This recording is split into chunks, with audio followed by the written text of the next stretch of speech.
Ayun na pala mga kapumbre yung finished product natin. Nakabit na natin yung tornilyo at ay sasalpak na lang to. Ang isa na salpak na natin.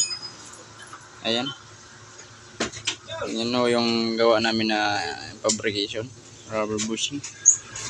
Engine support.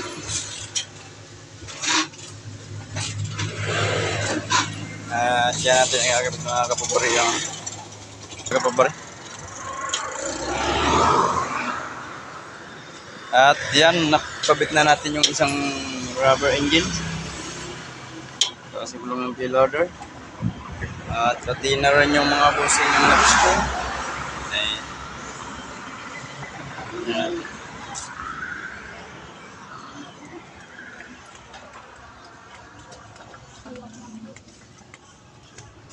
Ayan.